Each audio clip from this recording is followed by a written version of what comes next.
This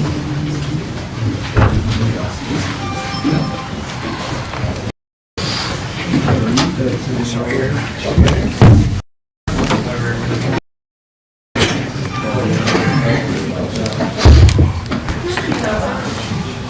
How's your week? Good. How about you? Pretty good. Not too bad. Oh, it's that time, isn't it? Ethics.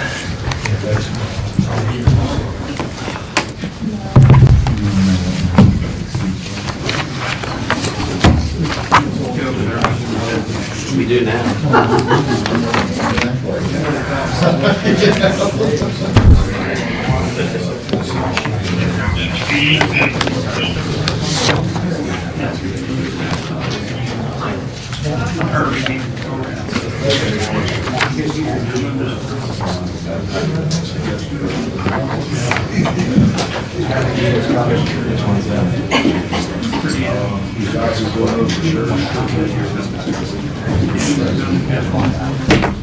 Oh, yeah.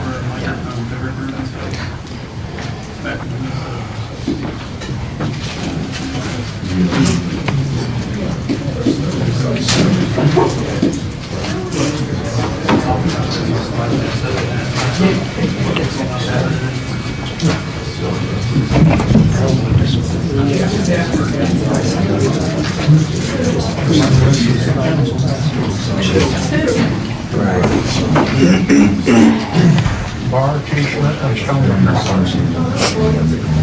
I walked in 2 years ago.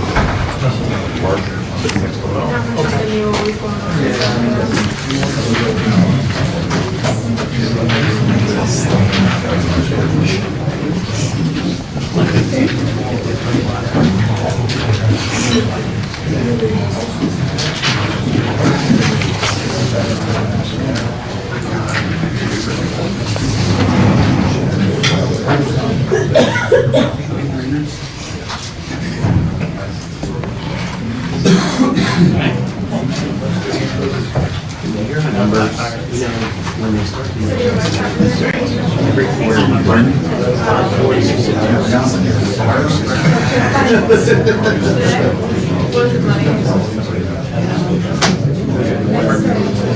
Yeah, really.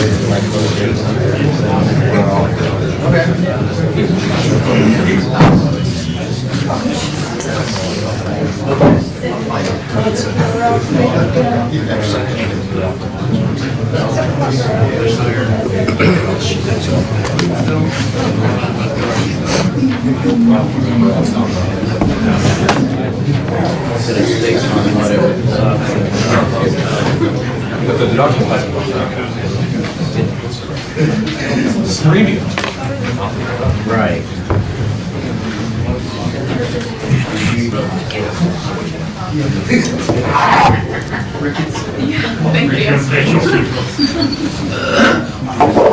Can't do anything without the gavel, right?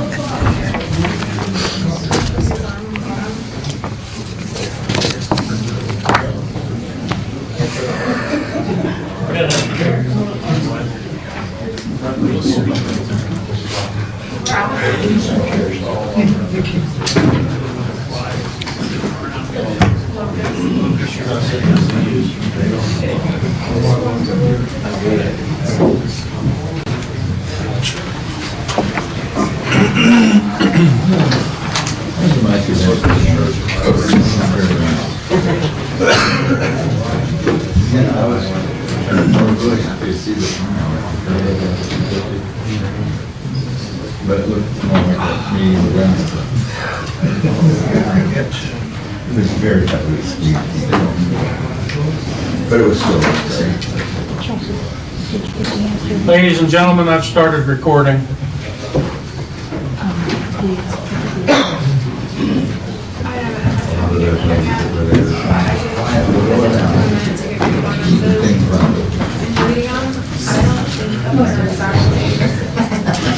Well, unfortunately, that didn't happen in my family. My sister was every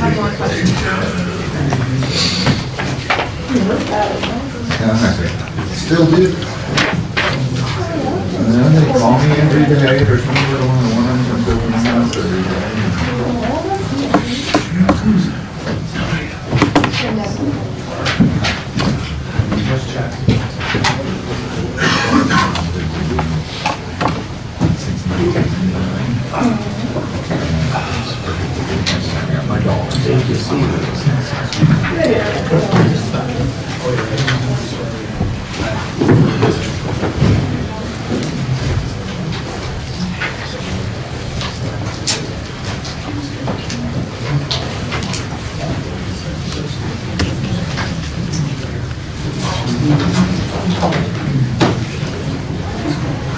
Feel like the whole day falling down.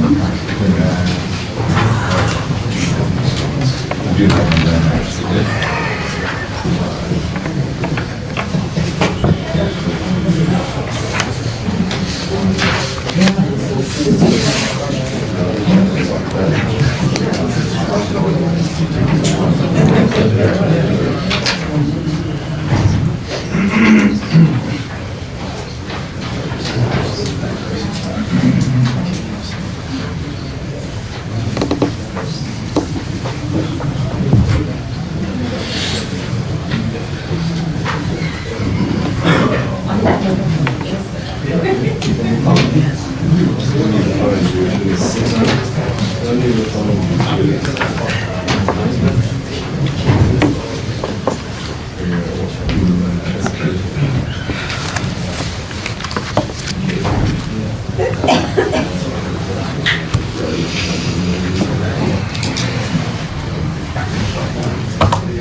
We will call the Special Finance Committee called for tonight, January 12th at 5:45. Clerk, if you'll take roll, please. Ms. Lang? Here. Mr. Rollins? Present. Mr. R. Smith? Here. This special meeting was called because the city auditor made a statement last week that she no longer wanted ADP as the payroll operating system. Before we move on, we have one item on the agenda, Finance 3 retirement funding. Clerk, if you'll read, please. An ordinance authorizing the full release of appropriations to retirement funds during the first quarter of the fiscal year 2026. This ordinance is coming from the Budget Finance and the Police and the Fire Department. We have members that will be, two that retired last week on January 11th and one that will be retiring in February. And so we need to release the 100% of the retirement funds so that we can process those retirements going forward. Is there any questions? Sure. I guess first, thank those gentlemen for their years of service to the Marion community. Second, apologize that not only do we have to have this legislation, but we have to have a packed room in order to do something that really should be normal, everyday business for the city auditor's office. So, but I do appreciate you all coming out. That's all I have on this. Motion, I'll make a motion to send this on to council. Second. Clerk, take a roll, please. Ms. Lang? Yes. Mr. Rollins? Yes. Mr. R. Smith? Yes. Recommendation to approve? Yes, recommendation approved, please. Moving on to item number 2, discussion on fixing ADP issues. So like I said, this meeting was called because the auditor said that she didn't like ADP and she wanted to get rid of it. City's having issues with payroll and wanted to give her a week to come up with a plan to resolve the issues. So I called this special meeting so that we could see what plan she's put into place. But the auditor is not here tonight. We have the deputy auditor here. So Mr. Watts, do you have a plan for moving forward? I don't have a plan. I can tell you what the problem is, though. So have the payroll issues been resolved? No. The problem is we have a contract with ADP, but only for payroll, or only for pay. We don't have, the contract does not extend to benefits. Benefits has to be run out of New World. So we're basically running two programs right now. We're running New World payroll and we're running ADP payroll because ADP will not do the benefits. So have we had conversations with ADP? Have you had conversations I have with not had ADP? them with ADP. Has Miranda had conversations with ADP? Yes, they do not do benefits. So they send us the information, we send them the payroll. We do the payroll, send them the information. They send us back the benefit package.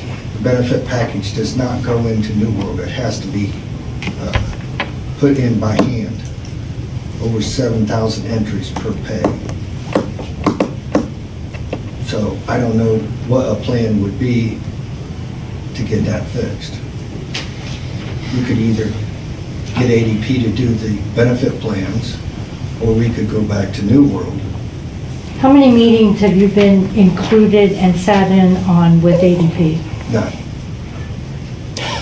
So how do you know you said you had no conversation with ADP?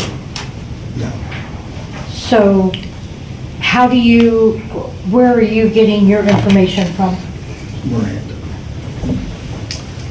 Mayor, do you have anything you'd like to add to this? Oh, Go ahead. No, please. All I was going to say was I appreciated the information that you shared over the past week, and I was hoping that you guys had a plan, because I thought my understanding from the previous meeting was you were to come up with a plan as well as Miranda for moving forward. So to address a few things, and obviously Mr. Watts isn't the payroll person for the auditor's office, and I'm not surprised that he doesn't know, or has been in contact with ADP, nor would I expect that.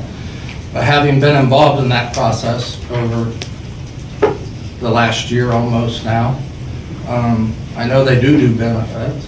I think Miranda had mentioned us going on to their HR module of 2 or 3, 4 months ago, and I think the comment was made to her, until you show City Council that the payroll part works, I wouldn't go ask for more money for something else, I think is exactly the conversation.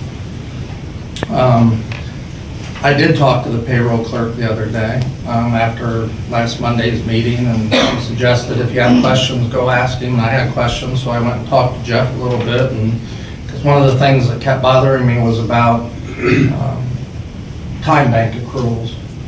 And ADP does do time bank accruals, obviously, and we all figured that they do. Jeff told me they didn't. So again, I don't blame Jeff. I think he's just his knowledge, Jeff from the auditor's office.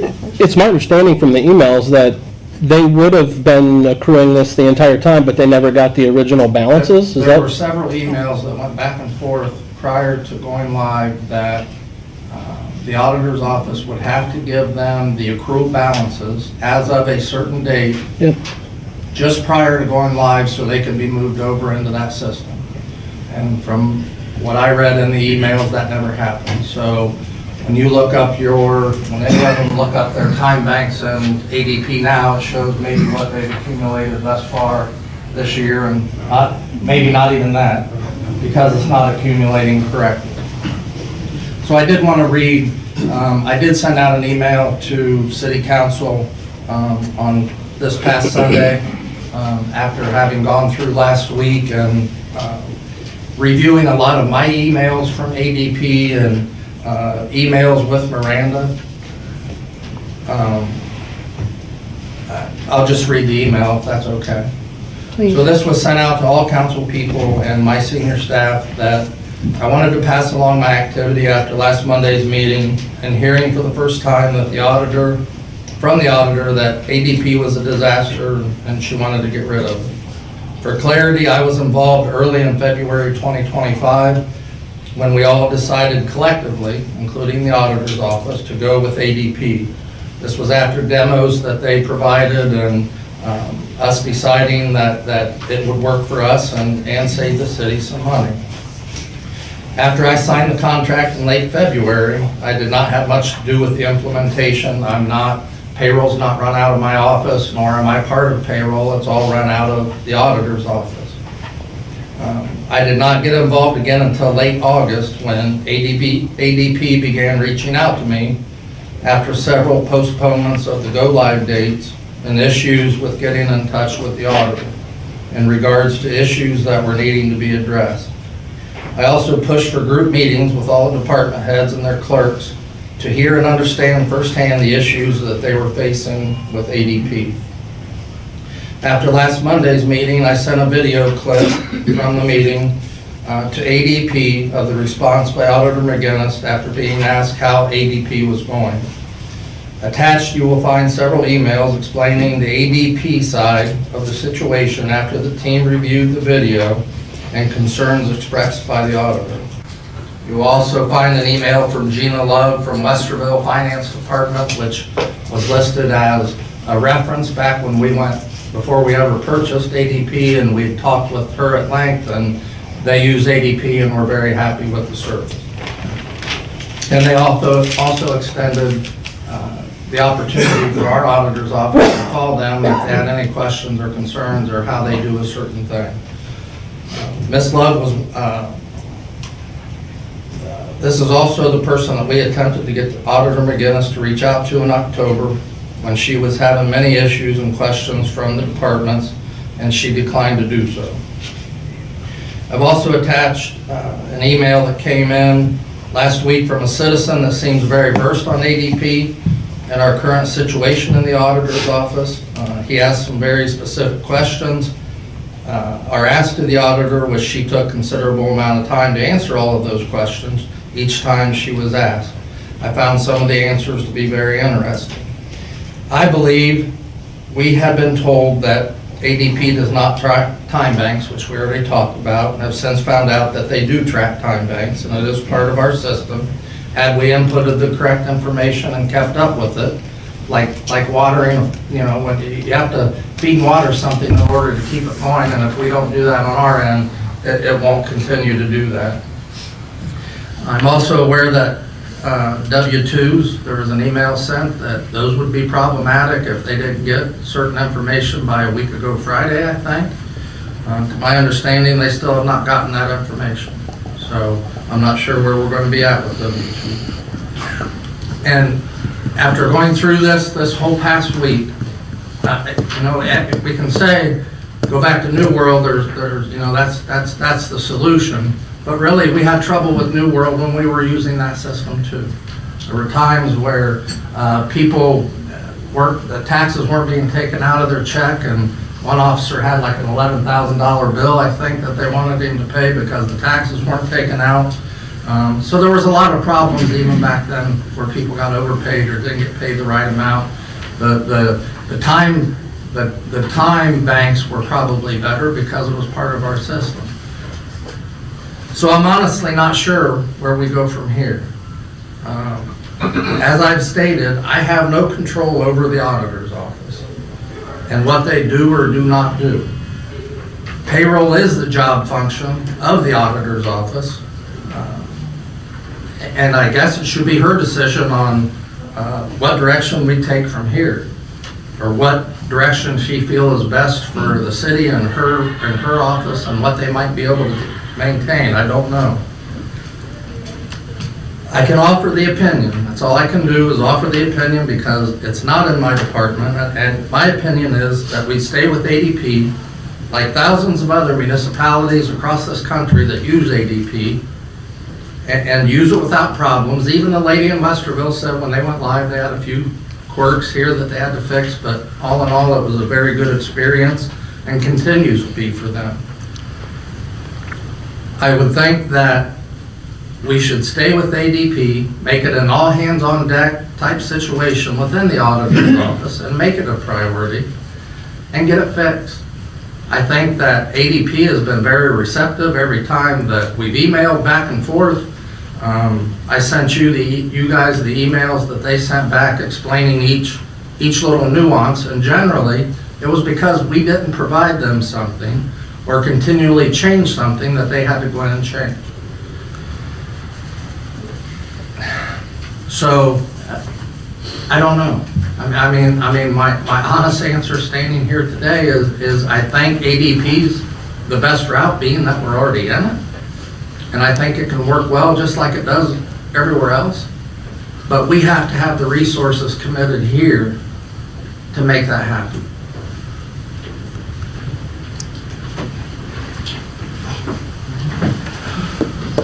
Questions?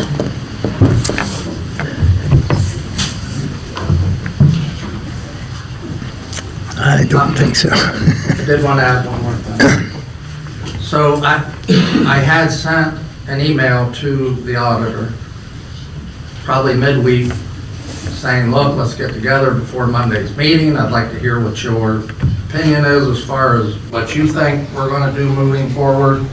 We could have that discussion, and I never got a response. And I can confirm that because I was CC'd on that email, and there was no response from the auditor's office. I do have a question. I want to try to find out what we can do now to take care of these people out here, because they're the ones that's suffering for either a bad system or incompetence or whatever. So is there anything that we can do now to get these guys their pay and get them straightened up? I think there is another option. I think we could look for a third-party contractor or contract with somebody that can come in and fix our ADP problems. Somebody that has a lot of knowledge with the system.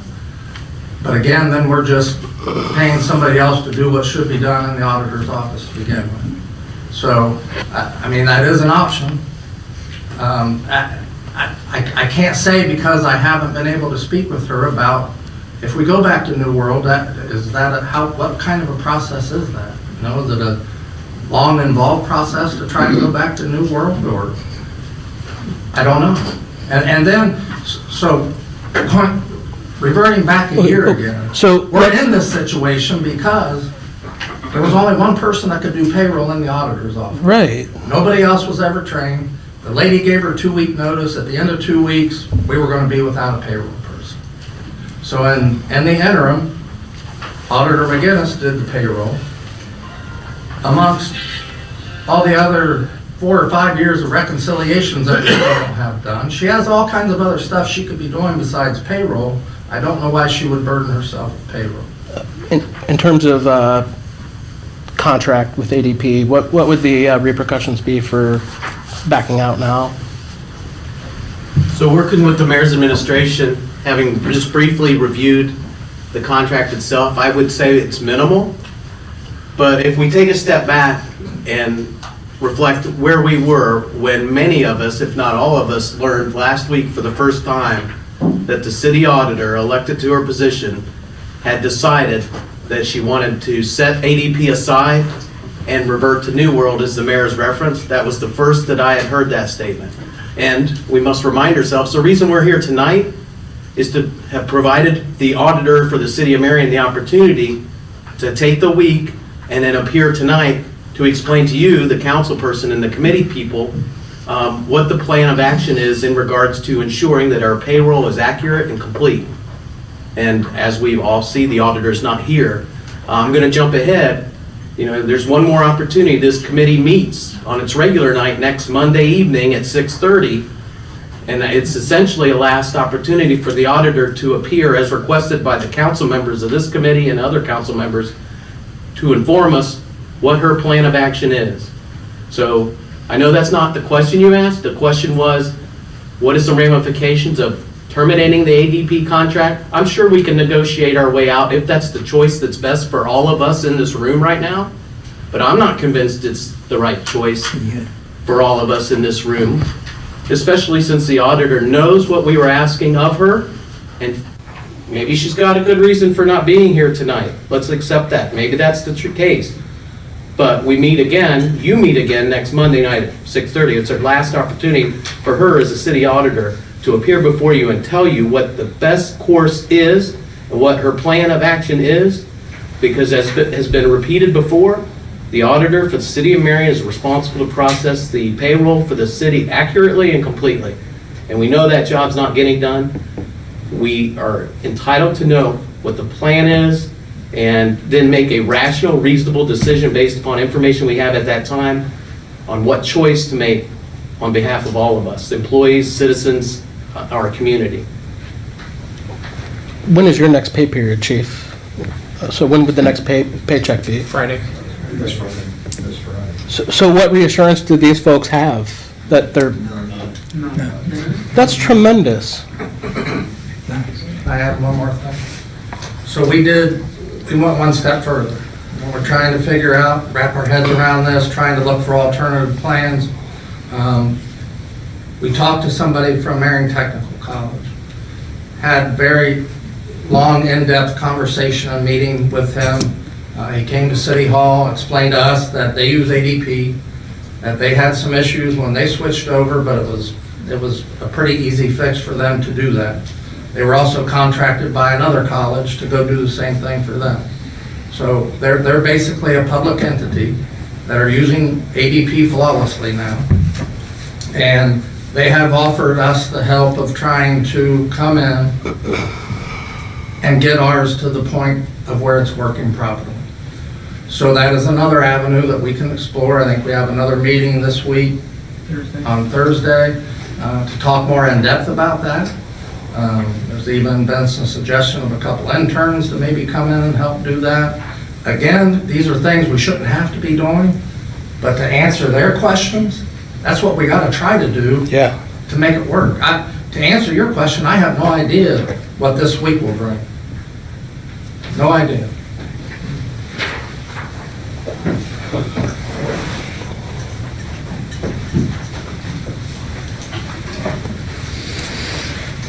Sulu Kelly, 365 East Farming. Just a simple question, and it's kind of open-ended. Will more people in the office to do some of the work help? No, No? no. Okay. It's training the people she has in there to do the work. All right. Be the best help. Thank you. Gentlemen,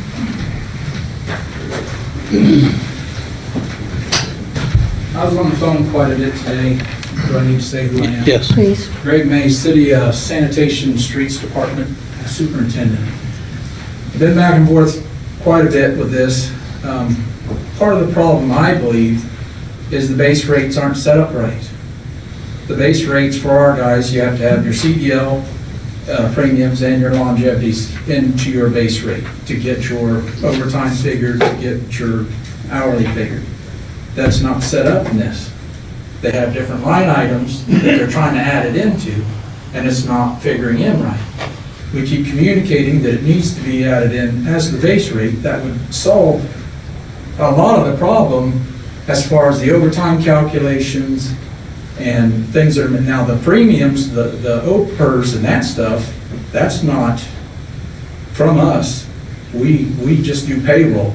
So just the paycheck part, not the accruals, not the other, You just do the hourly. yeah. But the hourly stuff, if the base rate's in there from the start, it all falls in line. So they said they had to have the base rate without the longevity, without the CDL premiums in it from the start, and that's causing all kinds of problems.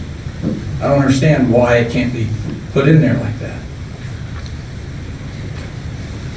Now, my pay, I've had OPERS not withheld, I've had too many taxes taken out.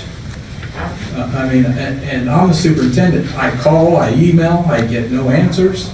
If I do get answers, it's from Jeff, and some of the answers he can't give me because he's not In the loop. in the loop. I get our guys, they come to me, I have to call them for overtime. When their overtime pay's wrong, they come in, but they're all like, what's this gonna be? You know, my pay is already backed up, not fixed from before. So it creates morale problems and just keeps snowballing.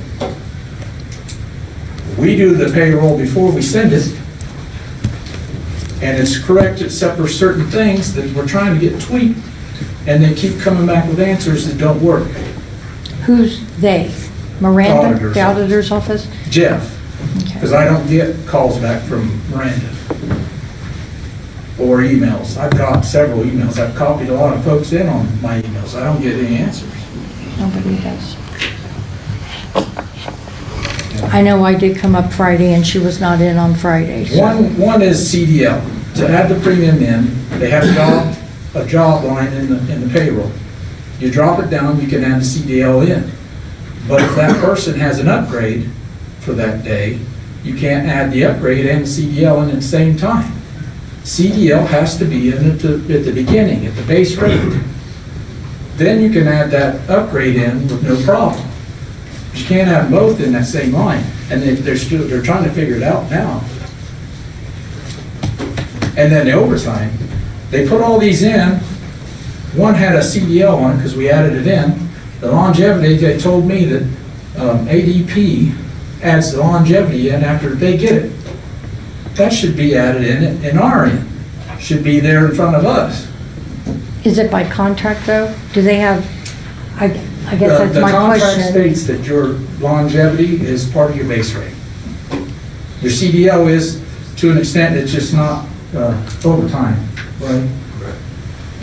But you get it, you just don't get overtime, time and a half for your CDL. You get time and a half for your longevity, that should be part of your base rate, and CDL should be up to 80 hours. Can't answer it for you, Greg. It just, we don't get the answers that we need, and it's all in the setup. From what I understand, if it's set up right, it functions right. That's my understanding also from the emails that I've read from ADP is that it's the initial setup is not correct. We have sent all this and asked, and like today, if you need help, if you need anything from me, I'll come up there. We've offered, I don't know how many times, send them everything we can send them to try to get it hashed out for these guys, because we see firsthand at Christmas time when they don't get their pay that they work for. So that's all I got. I have a quick question, just so I know, understand right. When you talk about you sending stuff and it's right, you're sending it to the auditor's office and We then do it's... payroll. Uh-huh. They clock in, we go through payroll, we make sure it's correct on our end. Make sure that they're getting their upgrades when they're needed. Make sure they're getting their CDLs. Well, that was supposed to be added in. From what I was understood, it was added in the first pay. Then the pay after that, we had to physically add it in, and we didn't know that. Then they didn't have it in there, so they had to create it and put it in the job drop down. So then we have to enter it in.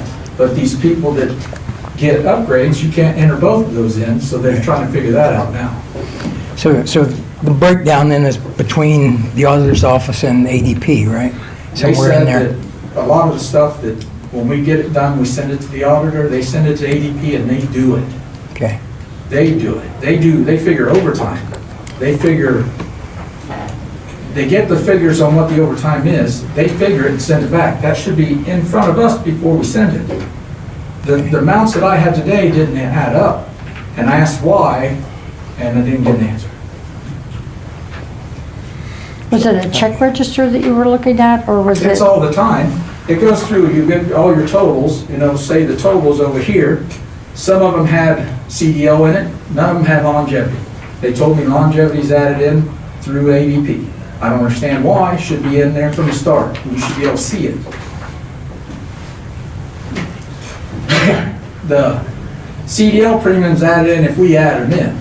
That should be part of the base rate too.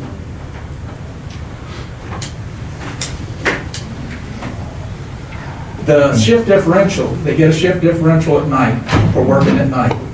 They told me that they add that in too. It should all be there, that we see it before we send it to them. That way we know that it's all right. I asked them, where do they get this amount on the overtime? Because it did, anyway I figured it, even with the upgrades with the with the laundry, it didn't figure it out right. They said that ADP does that and they send it back. To me, we do the pay, we send it to them, they pay the guy. Not they do the figuring of that. My understanding is we calculate the hours We send them all and we back. send that all to them, and the pay and all that is calculated by ADP via the contracts. Supposed to, they figure out the money part. Right. And then Then when they can send it back, it's wrong.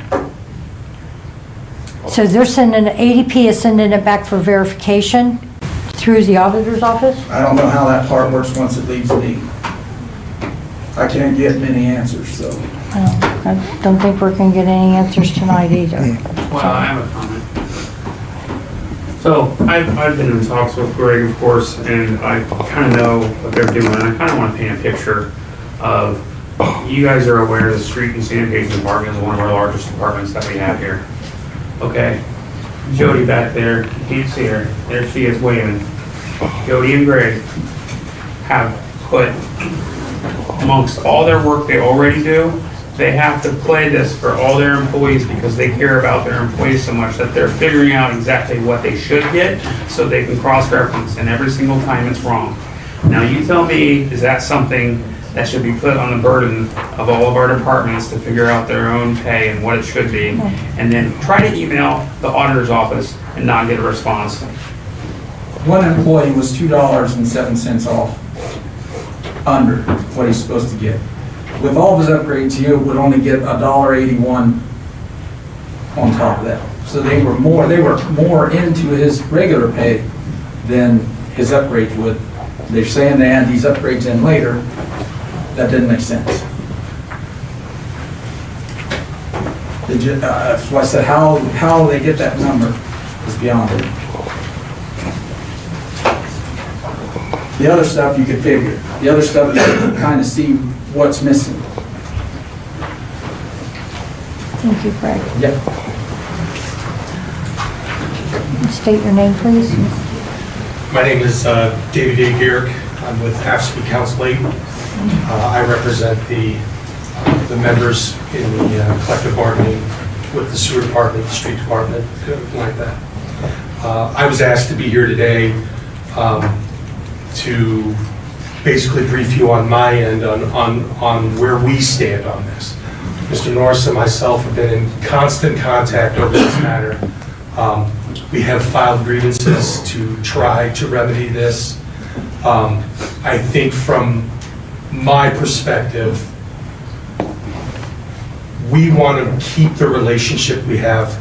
You know, we don't have the relationship with council, but we have the relationship with the administration. I was introduced to the service director today, and I assured him that if there's anything that he needed from our agency or from the union itself, I would be more than happy to help.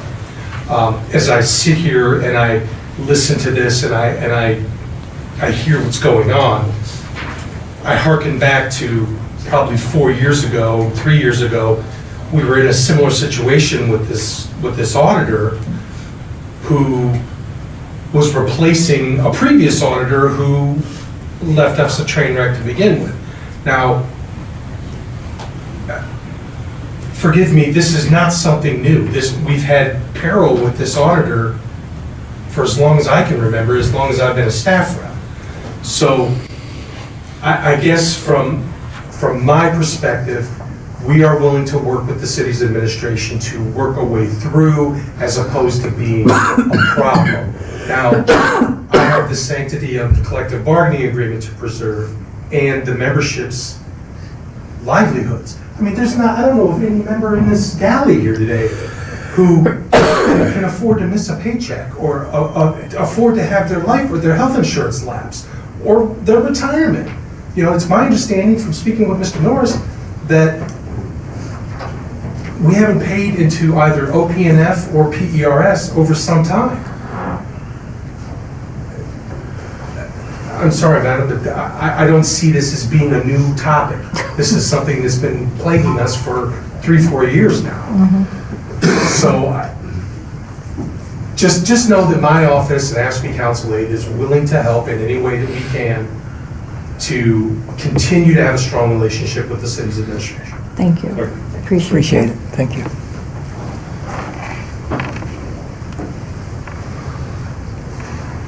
Okay, if there's no more questions, concerns, the only thing I can do is offer my apologies and let you know that I am on this too with the mayor and the directors to try to get this resolved. I too am getting no response from the auditor's office. I have come up here physically and she is not available, she's not even in, and I will continue to come up here every day if I have to and work with the administration and with ADP, communicating. I'm on all the email threads, I'm CC'd on everything. So I know exactly what the mayor has asked and the answers, and I know what the auditor has not replied to. I know that doesn't answer your question, but at this point, there's nothing more this committee can do other than to be vigilant and try to stay diligently on the auditor's office to get this resolved. So with that being said, I'm going to adjourn this meeting so that we can go on to council. We're adjourned at 6:18.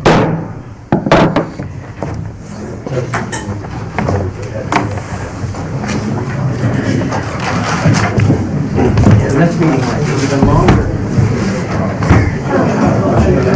I'd just like to see us be able to put down what information is leaving the auditor. Ready for a little break? I am. All right.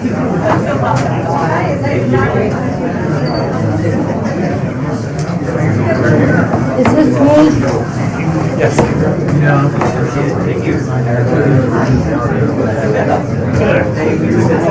Hey, Ralph.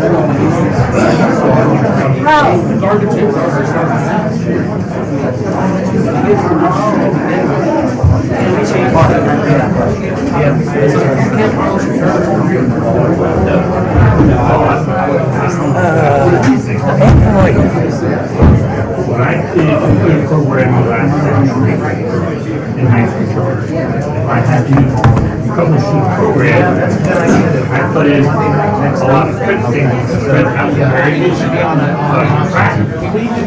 what if you took they have payroll there and they submit it, you get a copy of that. You get a copy of what goes to ADP. You get a copy of what comes back. And then somebody comes down and says, this is right, this is wrong. This is where the problem is. Thought. But it's going to take somebody that knows the contracts and all that.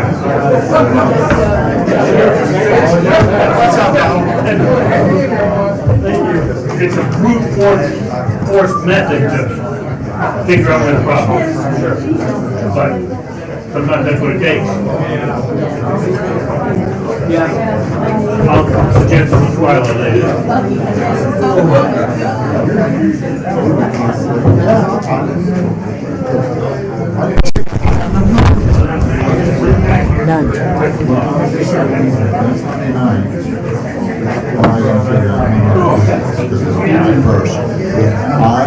So coming in from the district services?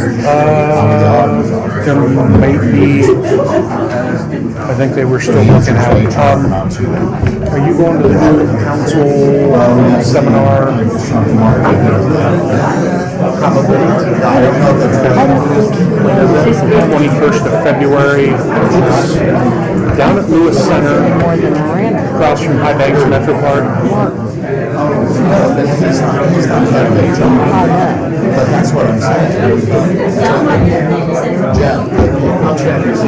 Okay, let me know as soon as you can. We gotta get the funds released at the next committee meeting so that I can get the check written and get you guys registered. Okay. Who is probably the smartest person down here? Well, I'm just kicking around. I gotta find out if we can do it. Yeah.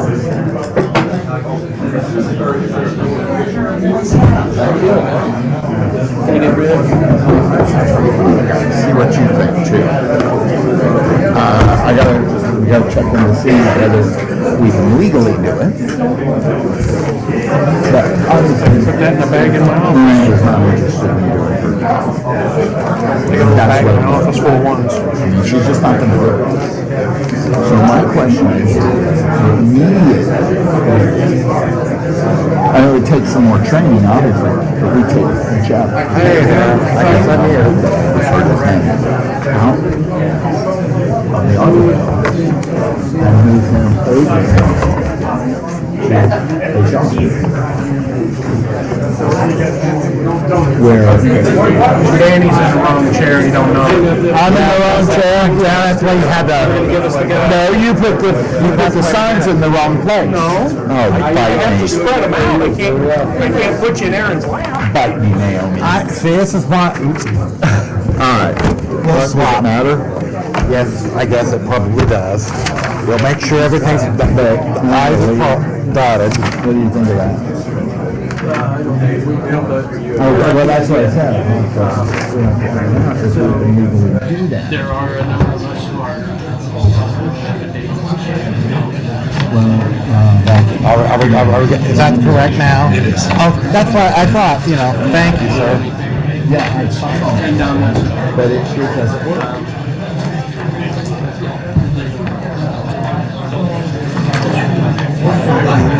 This is a critical issue. And obviously, she doesn't want to take it. She's not interested in Fixing it. fixing it. No, that's the one thing about not knowing how, if not willing. Hey, I worked for 50 years, and every new job I got, I didn't know how to do it. Right. And then I learned. It's, Okay, so you know that we're going to go into executive session. oh, God. That's exactly what the politics. Well, okay. Well, it's always right when I want a cigarette.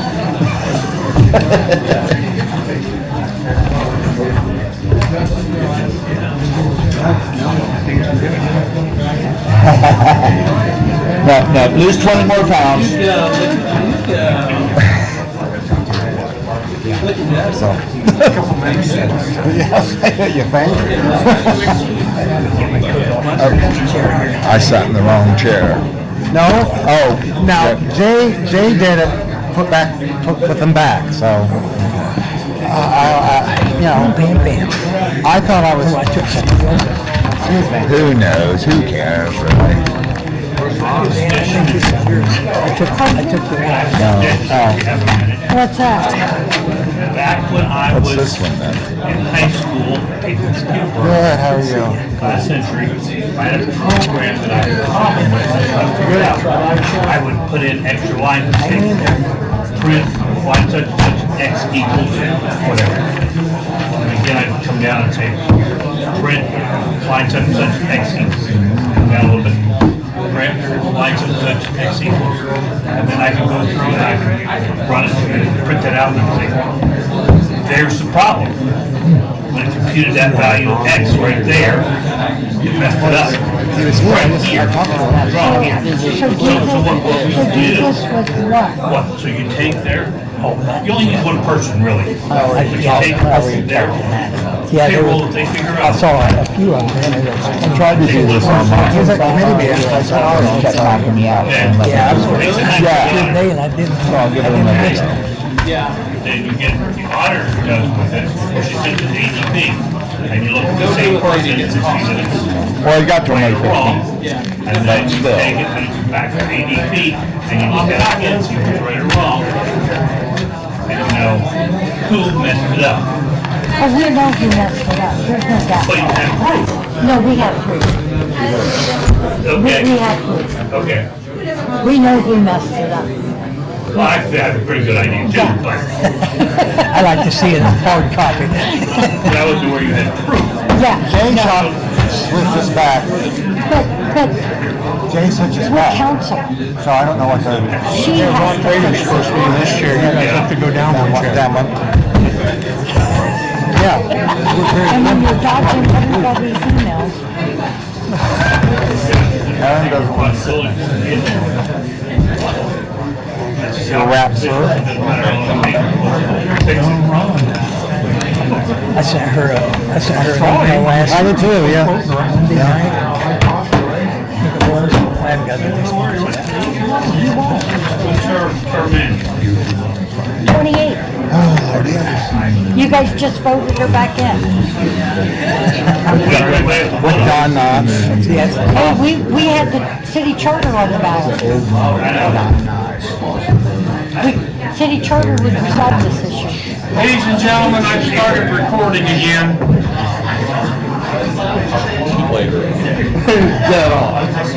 Good, how are you? They looked him up and they based that.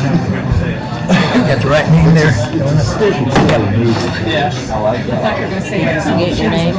Well, I had down there before. I had to make sure I was. Yes, that's who they are. Who said good?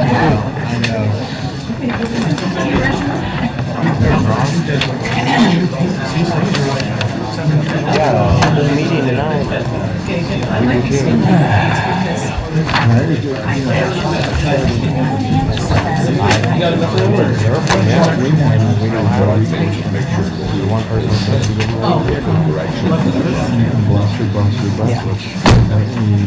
Sure that both parties put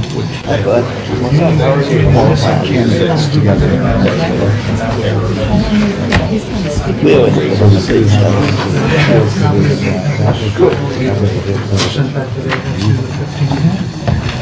Oh, I know. Yeah, that's the whole point. That's the whole point. How are you? Everybody can go out there. Everybody got a copy of it. Okay, thank you. I love this. Sean. Sean. You want to put this in the record? We're not here Did you see a copy of it? Did you get a copy of that? There was one right in there. I got one.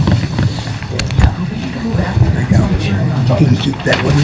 Are you going to read this into the record? Thank you. Did you get this? Did you get these?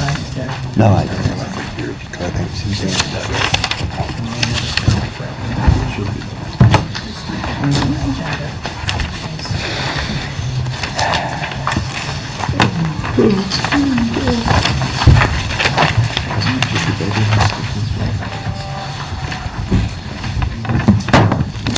.30 and call this general meeting of Marion City Council, the first meeting of this sort of the year, to order.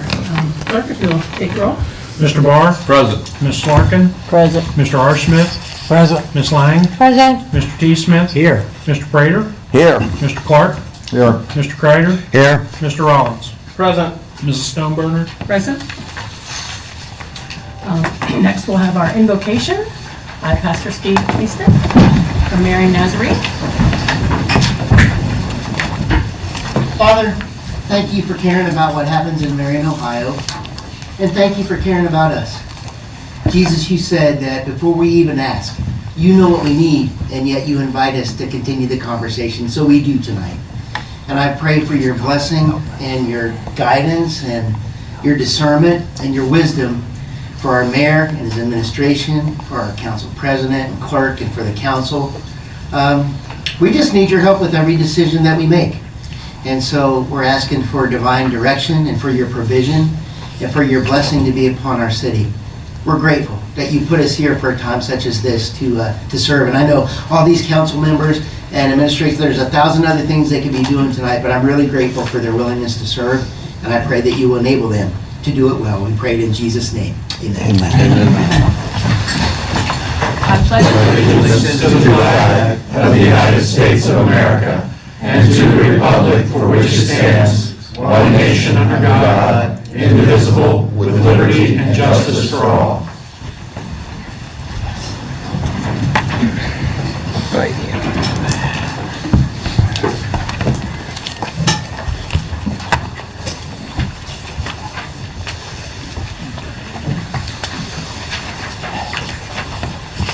Council, you should have received the summaries of proceedings from the last meeting in December and the open meeting in January. That is. I move we accept as submitted. With any corrections to names that there might be. Yeah, if I might I have seen the corrections that are in the order of proofreading. I don't know whose hand I saw first, so I'm looking at Mr. Kreider. Did you have a question? But there's a lot of hands up here. I have a question. Okay. In item number 1 and item number 2 and item number 3 on those minutes, it says for the years 24 and 25. just Should mentioned those not be 25 and 26? 26, 27. Is it 25, 26? Or 26, 26, 27? 26, 27, yeah. Yeah, so I wouldn't. Yeah, I already made notes to him already about that. Number 3 is Anyone correct. else? That was number 3. On I was on the wrong page. the committee meetings, regional planning, it has a date of December the 3rd at the county building. I've got that too. I've got it all.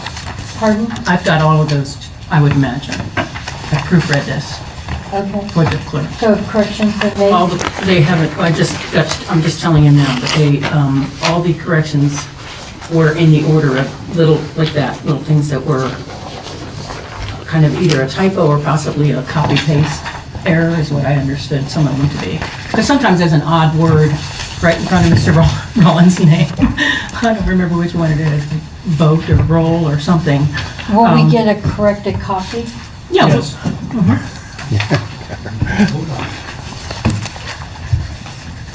So, let's see, we had Mr. Smith with a motion to approve once amended. Yes, I'll second. and Mr. Kreider has a second for that.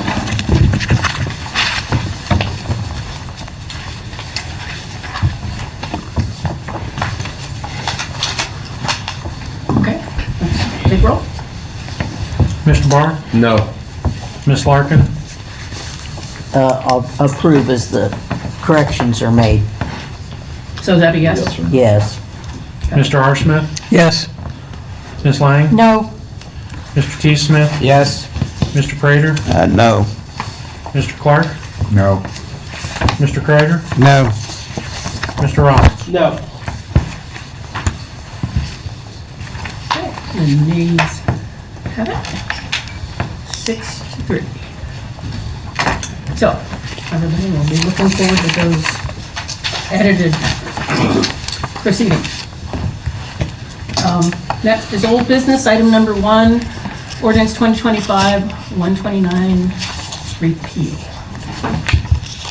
No, 2023-0117. Ordinance amending 2023-017 in order to reestablish the council's Information Systems Technology Committee. I have Mr. Barr's name on this, but I also wrote a note to myself about Mr. R. Smith being the new chair.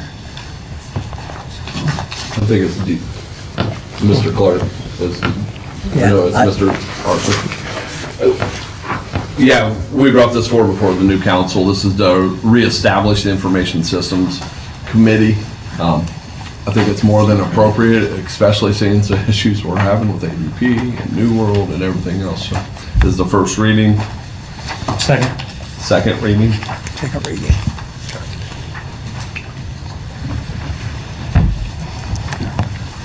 Mr. T. Smith? Just another thing I'd like to add, it's just, another committee being formed also just gives the community another opportunity to come up here as well.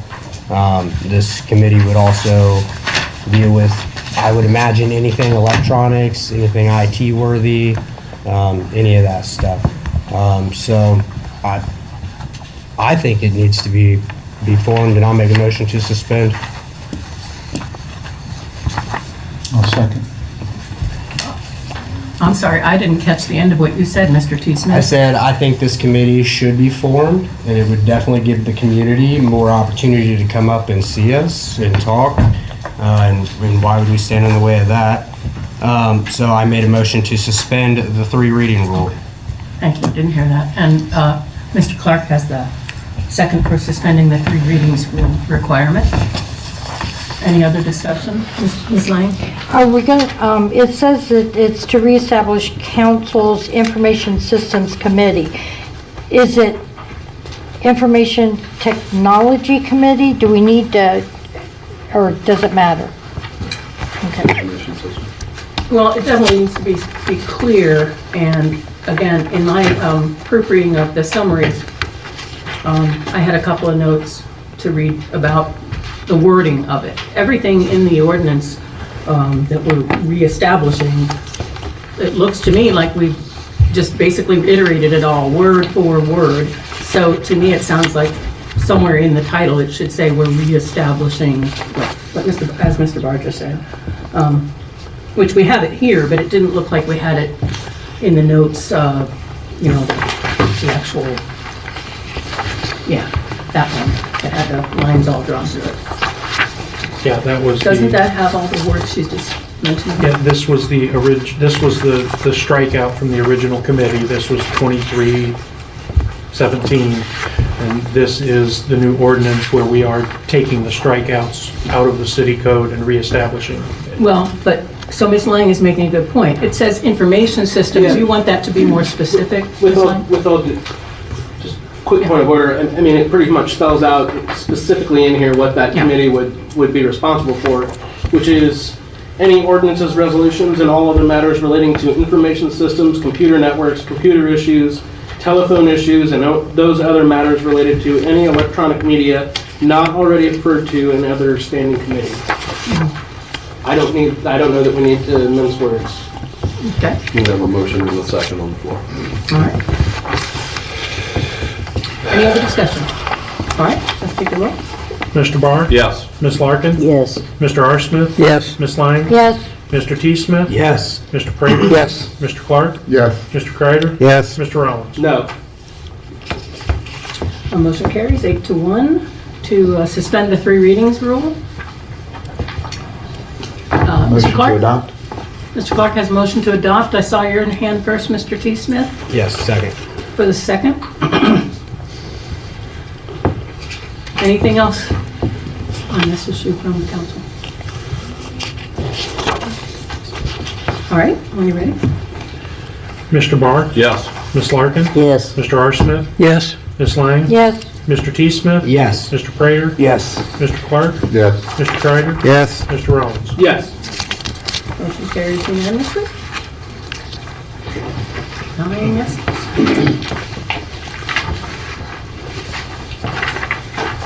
Okay.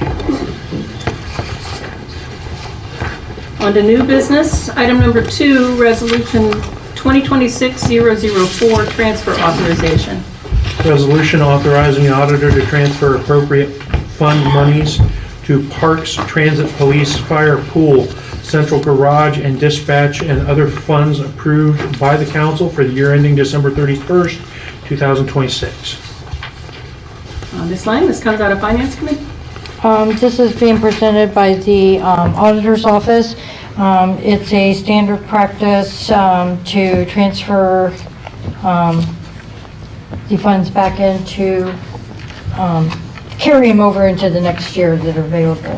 Mr. Watts, if you'd like, please. Yes, what it is, Mr. Watts. within the budget, we have what we call statutory accounts. Statutory accounts is how we fund, do additional funding for parks, transit, police.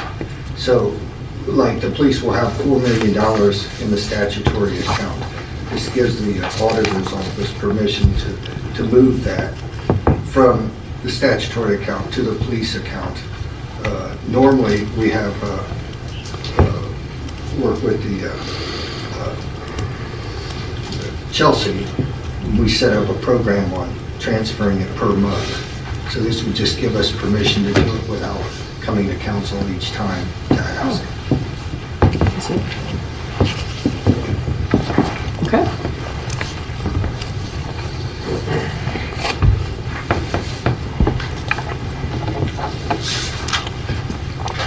Mr. Rollins? I'll make a motion to suspend the 3 reading rule. We have a motion to suspend the 3 readings, and it looks like Mr. Prater has a second for that. Second.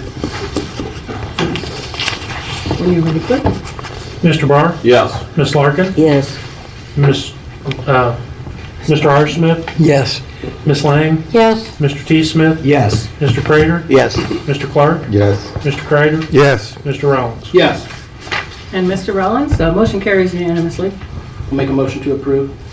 Motion to approve from Mr. Rollins, and it looks like a second again from Mr. Prater.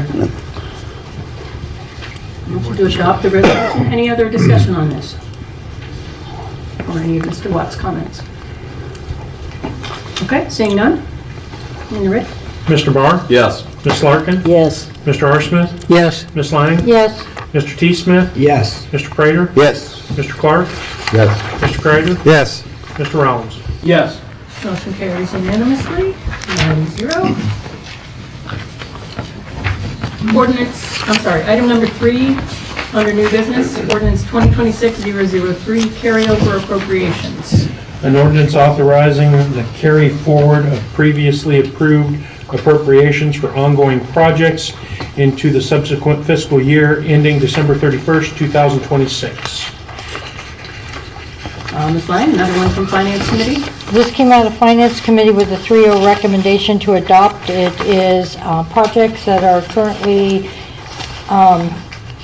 ongoing projects that have not been completed in the fiscal year 2025 and will be carried over into 2026. Again, a standard beginning of the year ordinance.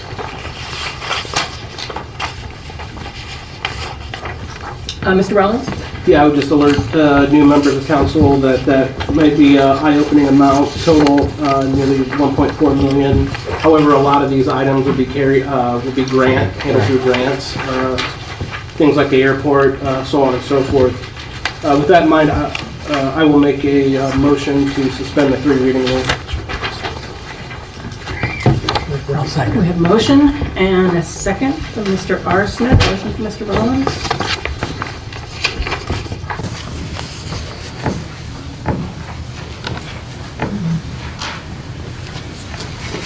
Yes, go ahead.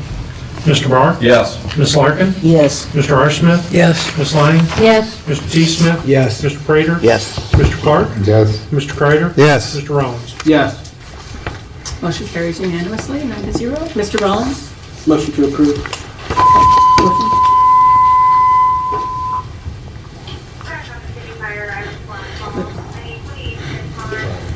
We have a motion to adopt. Second by Ms. Lang. Do you have the second, Ms. Lang? Or do you have a question? Okay.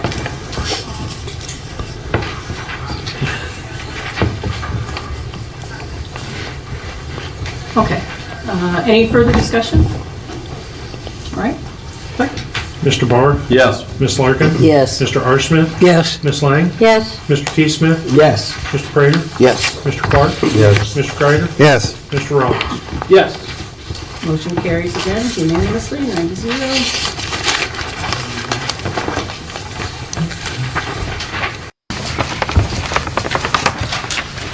Item number 4, ordinance 2026-004, retirement funding.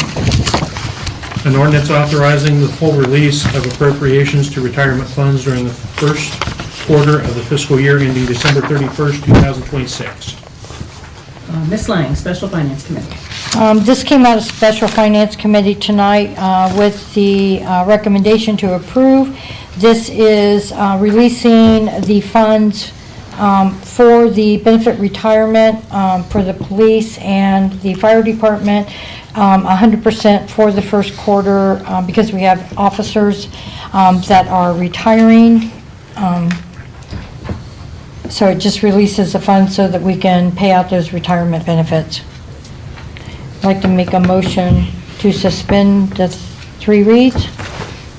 We have a motion to suspend, and Mr. Prater, you have the second. When you're ready to take that.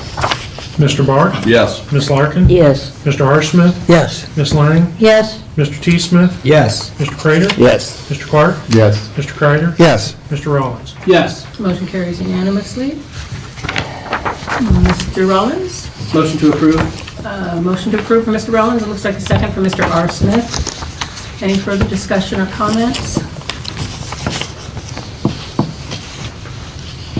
All right. Mr. Barr? Yes. Ms. Larkin? Yes. Mr. R. Smith? Yes. Ms. Lang? Yes. Mr. T. Smith? Yes. Mr. Prater? Yes. Mr. Clark? Yes. Mr. Perrier? Yes. Mr. Rollins? Yes. Again, 9-0 unanimous approval of that. Next we come to matters not on the agenda from administration or council. Madam President, on behalf of the administration, there are 2 items that there will be a need to go into executive session this evening. They are not action items, which means there's no action expected for council to take once we exit executive session. So in the past, the council has allowed those that have joined us from the community to express themselves in the event they don't want to wait around for a lengthy executive session, not to mention another one, there'll be 2. So you may want to take public comments and address all the other matters before we circle back to have a motion to go in executive session as a part of our council meeting this evening. Okay. Any objections to that? All right, let's move on down to public comments. And I remind you that we have rules about that, so we can keep them to 3 minutes and Can one we subject. Back Yes. up to matters not on the agenda, please. Oh, sure. I have a question. Okay. This question is for the auditor's office. Council passed ordinance 2026-002, which was the temporary budget, 25% for the first quarter of 2026, and the auditor was to initialize that budget showing the adopted numbers for expenses, and then also provide projected revenue. I have tried twice to get that report. Has it been completed yet? I had sent you an email on Friday that I had cleared up the items that were in error, and I have gone and added the items that needed to be in for the general fund. I haven't gotten the other funds done yet, so no. So the answer is no. The answer is no. Do you know how soon we'll have that? Because I would like to have it cleaned before we start adding all the amendments and ordinances and... I believe it'll be done tomorrow, yes. Thank you. Mr. Bodine? I wanted to bring to council's attention, I was working with Chelsea, our budget director, on this, and working with transit. We get our funding through ODOT to support transit, and coming up soon, we have to submit requested documents and requirements as part of that ongoing support we get from ODOT. Unfortunately, because of ODOT requires to submit documentation to the system, part of that which covers salaries, benefits, overtime, etc. As of today, we are unable to send the second quarter for invoicing for reimbursement to the city due to not having the proper accounting and set expenditures. We have tried to get a hold of the auditor's office a total of 4 times. Once on 12/18, actually talking to them in person, an email at 12/29, 1/2, and the 4th time on January 7th. I'm just letting council know this ahead of time because this is how transit runs. If you don't realize it, transit doesn't make a lot of money. And thank God we have the help of ODOT, and right now we cannot submit the requirements for that, and I fear that could jeopardize us operating transit for our citizens. So, if you guys can do anything to help out on that front, we would appreciate it. Ms. Bodine?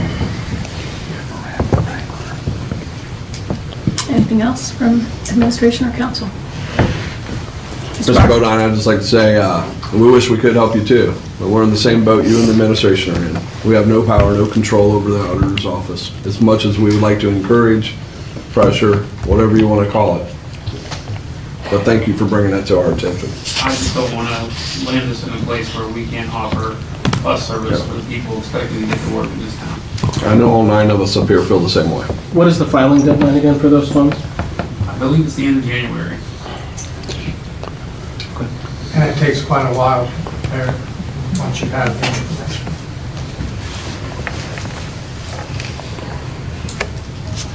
Anything else? Mr. Prater? Yeah, what would be the latest date you could get this information before it would be too late to submit it? I believe it takes about 2 weeks for us to get, Once once you- we have the information, to compile it, to put it in a report, it And- takes about 2 weeks. So- So right now, End of the week. we're close to deadline. Today's the 12th of January, 2 We're weeks. talking is- about a 3-day fluffer there. Yeah. Get it for 3 days. Thank you. Mr. Clark? Yeah, no, I don't know who can answer this, or if there is an answer. Is there anybody at county, city, county, or state level that has authority over the auditor's office in Marion, Ohio? Can the state auditor force issues in the local auditor's office, or are we just SOL? So, for the past 5 or 6 years, this discussion reoccurs, as has been pointed out earlier this evening. There are 2 statutory processes for the removal of an elected city auditor. One involves the state auditor's office that you referenced. That involves council people completing an affidavit and submitting it with their signatures under oath in regards to the city auditor's failures. There are affidavits being prepared to be sent to the Columbus in regards to removal by the state auditor's office, to answer your question, Mr. Clark.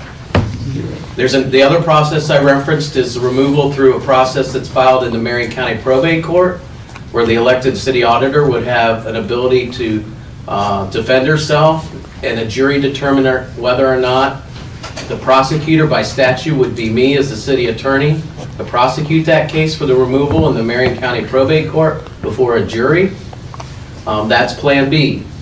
And so, and I must point out, because Mayor Collins has worked diligently, in addition to the previous mayor's administration, with the state auditor's office, advising them of the urgent need to have our auditors' functions performed competently and completely.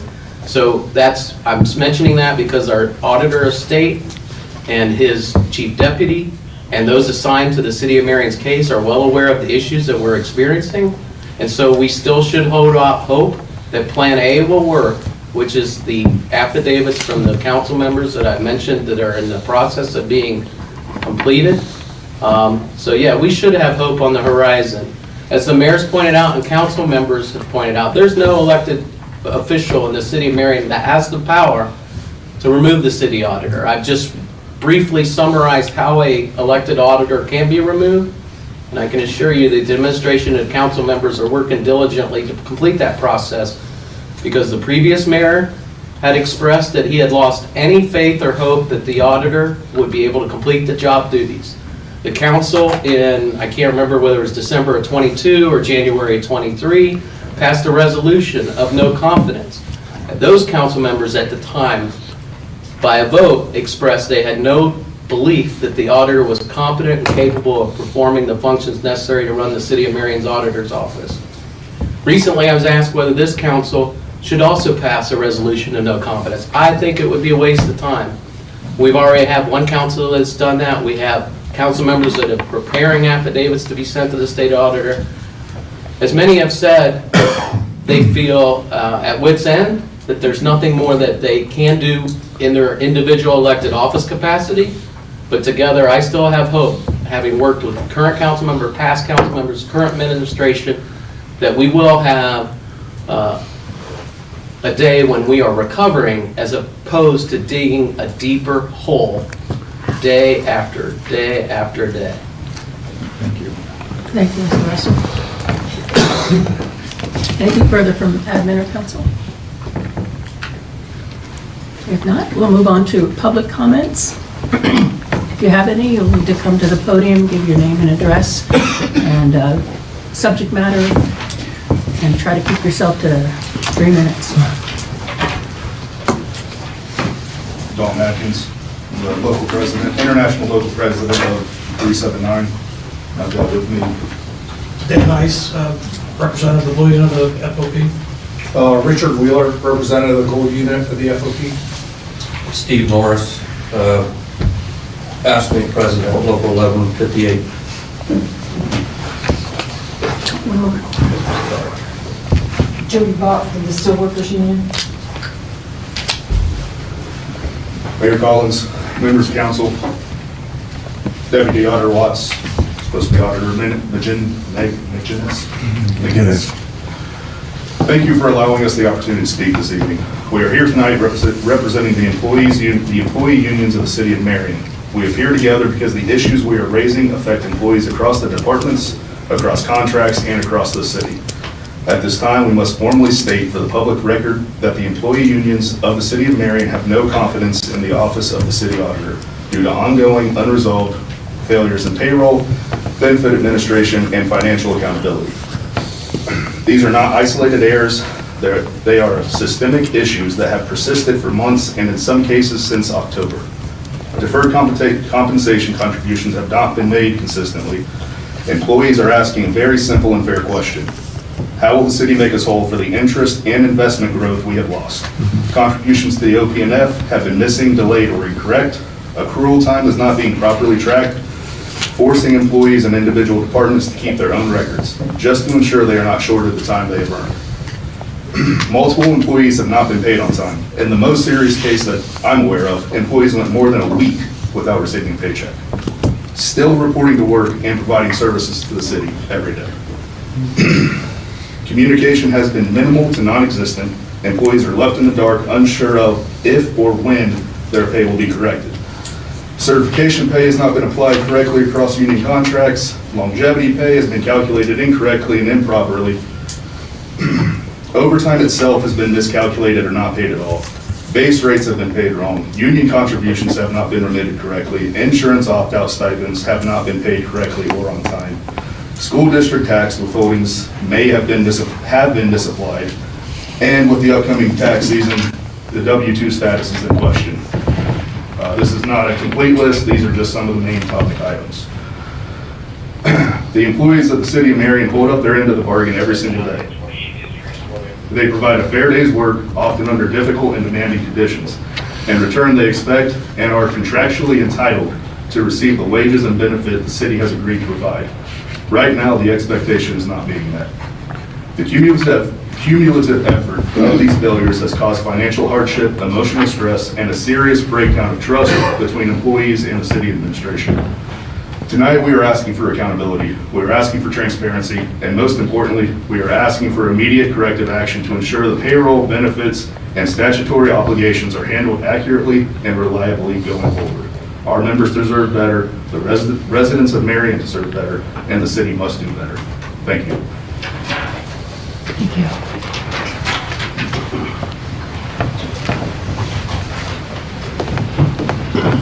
Mr. R. Smith? Yeah, I'd just like to take the opportunity to thank the unions in Marion for bearing with us during this emergency that we have. As a former union member and union steward myself, I know what you're going through. I know that your members are on your back, and I appreciate the fact that you've had the patience to go through this with us, because we're all in the same category together. We're trying to work this out to the benefit of everybody. So thank you very much. I appreciate it. Anything further from the public? I'll reiterate what Mr. R. Smith just said. Can't thank you workers enough. We feel for you, and we're going to do our best for you. Thank you. With that, we are... Committee assignments. If it's I was going to go in point in time, I'm sorry. executive session. So before we do that, Okay, Mr. Russell. I'll sit back down. So when you go into executive session, it's a requirement under Ohio law that the purpose be expressed, and that's why I'm standing up. But it's being pointed out from Mr. Kelly that it may be necessary to go through the committee meetings for next Monday evening, and then I'll stand up again. Yeah. I just didn't flip that last page. Okay. I have a lot of former students here tonight. They're just kind of smiling. Yeah. Probably recite things here too. Okay, we'll go to Mr. Clark, Airport Lands and Buildings. Nothing at this time. Mr. Rollins, Jobs and Economic Development. Nothing that I'm aware of at this time, but I do have a few questions. You'll notice bullet point 3 regarding jobs and economic development. Chair or designee of Jobs and Economic Development serves on the Can-Do Board and the Downtown Marion Board. I saw that, I have noted. I am of no knowledge of those meeting dates, so if someone could forward those to me. I can help you with it. For Wednesday afternoon, for lunchtime. They're changing it. Again? Yeah. Thank you. Thank you. Thank you both. I did check with them and verify that they do still want council on there, even though we have not funded them. Thank you. Mr. Ralph Smith, Legislation, Codes, and Regulations. Yes, 6:30, we'll go over the amendments to the cybersecurity ordinance that we just passed. Mr. T. Smith, Municipal Services, Parks and Rec. Yeah, it looks like we have a remediation resolution that needs to come through. Some kind of Clerk, do you know what remediation? that's about? I'm not exactly sure, I've got a piece of legislation that I didn't look at it. We'll call a meeting for 6:35.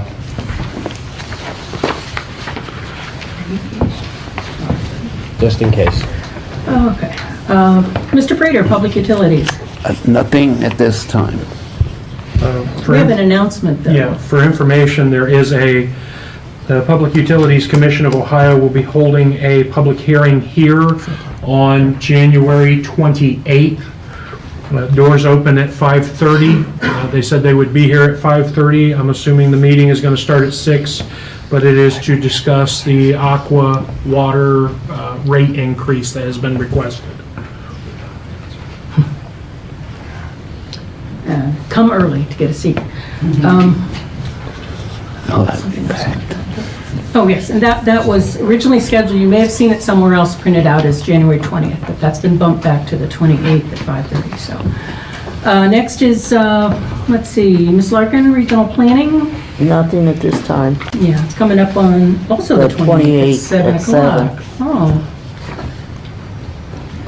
Street and Sewer, Mr. Barr. Nothing at this time. Mr. Kreider, Zoning and Annexation. Nothing at this time. And finally, Ms. Lang, Finance. 6:45, old business, audits, fines, penalties, new business, and probably ADP.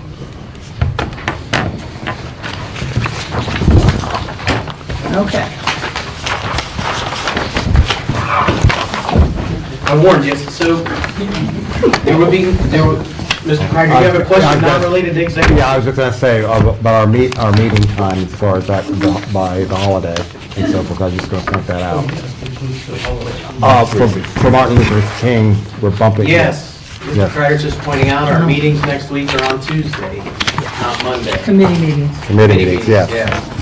That's all I had. Thank you for that reminder, Mr. Kreider. I can't believe that's on us already. Okay. So I'm going to press forward. We will need a motion from a council person and a second to enter into executive session. Because there's a need for two separate subjects, we'll have one motion, a second, a vote, and then I'll stand up and we'll move to enter an executive session for the second item at the same time. That way we can avoid exiting executive session, getting back together, and immediately going into executive session for the second item. The first motion I will need is to go into executive session to confer with the city attorney concerning disputes that are subject to pending or imminent court action and/or matters required to be kept confidential by state regulations or statutes. That's item one. So moved. We have a motion from Mr. Barr and a second from Ms. Lang. So go ahead and take the roll on going into executive for that purpose, and then I'll Okay, state the second. for item, or for the first item, okay. Mr. Barr? Yes. Ms. Larkin? Yes. Mr. R. Smith? Yes. Ms. Lang? Yes. Mr. T. Smith? Yes. Mr. Prater? Yes. Mr. Clark? Yes. Mr. Kreider? Yes. Mr. Rollins? Yeah. Okay, motion carries. The second item in executive session that'll follow the first item being concluded while in executive session is to confer with the city attorney concerning disputes that are subject of pending or imminent court action and/or matters required to be kept confidential by state regulations or statutes, and/or to conference with the city attorney concerning disputes that are, oh, that's the same thing. To conference with the city attorney concerning purchase of property, the sale of property, the disposition of property, given the premature disclosure of information would give a bargaining advantage to a person whose interest is adverse to the general public interest. And So moved. Second. That's for Mr. Rollins and second for Mr. Barr. Mr. Barr? Yes. Ms. Larkin? Yes. Mr. R. Smith? Yes. Ms. Lang? Yes. Mr. T. Smith? Yes. Mr. Prater? Yes. Mr. Clark? Yes. Mr. Kreider? Yes. Mr. Rollins? Yes. Motion carries both times unanimously. Okay, now, we're going to declare executive session. We're going into that. Shall I give them a 3-minute break? No. They gotta clear the room first. They gotta clear it. I gotta shut the recorder off. The room is cleared. Those guys, I just feel like, we went in and. While the room is clearing, I'm like trying to